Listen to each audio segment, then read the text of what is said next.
Imagine your greatest aspiration, the highest ranking office to which you might one day ascend. And imagine that you learn from someone with an astonishing ability to prognosticate the future that you will one day, sometime during this lifetime, acquire that great position. Just how patient would you be as you await that crowning moment of achievement just beyond your fingertips? Welcome to Breakneck Macbeth, also known as the Scottish play. We're a little careful about tossing that bad luck M word around too loosely for fear the main actor might actually break a leg or neck. That main actor would be me, and given that I was born and raised in these here United States, my Scottish accent probably won't hold up across a cast of 30 or so I'll save it for those most Scottish-sounding roles, if only to keep you up on just who is who. But first, Queen Elizabeth ruled England through most of Shakespeare's life, and given that Elizabeth, known as the Virgin Queen, had no direct heir, many of Shakespeare's plays were desperately obsessed with just who gets to be king next, which, like our own presidential election cycle, gave lots of reasons to freak out over just who would take over when the office became vacant. That successor turned out to be King James of Scotland. James had been ruling Scotland since his days as a young prodigy of 13 months. It just so happens he was also great-great-grandson to Henry VII, Elizabeth's grandfather. This left him uniquely qualified to add England and Ireland to his resume, reigning over all three countries by the ancient age of 37.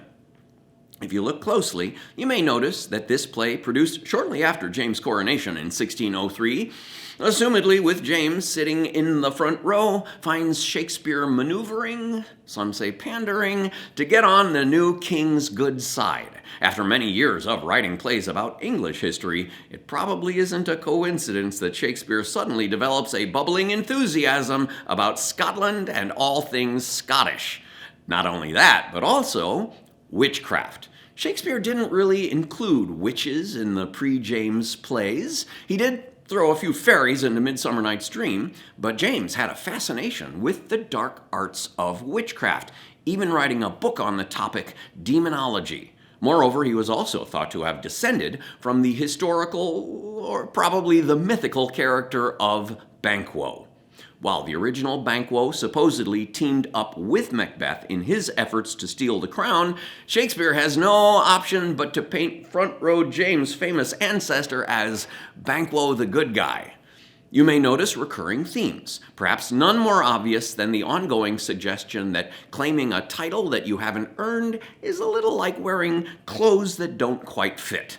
And this won't really matter until the final word of the play. But rather than leaving you scratching your head then, you should know in advance that the town and palace of Scone was, much like Windsor Castle in England, the traditional venue for the triumphant ascension and crowning of a new Scottish king. It was the place where the new king was ensconced. And finally, while I am only one person, the stage gets crowded from time to time, and rather than announcing every time somebody new enters the room or making a million costume changes, we'll keep you posted on just who is where on the screen behind me. One more thing, you guys have lines in the play. Your lines are the ones that show up on the screen in yellow, as a reminder that you can yell them back at the stage, like this one. Act 1, Scene 1, A Deserted Place. When shall we three meet again? In thunder, lightning, or in rain? When the hurly-burly's done, when the battle's lost and won, that will be ere set of sun. Where the place? Upon the heath, there to meet with Macbeth. Fair is foul, and foul is fair. Hover through the fog and filthy air.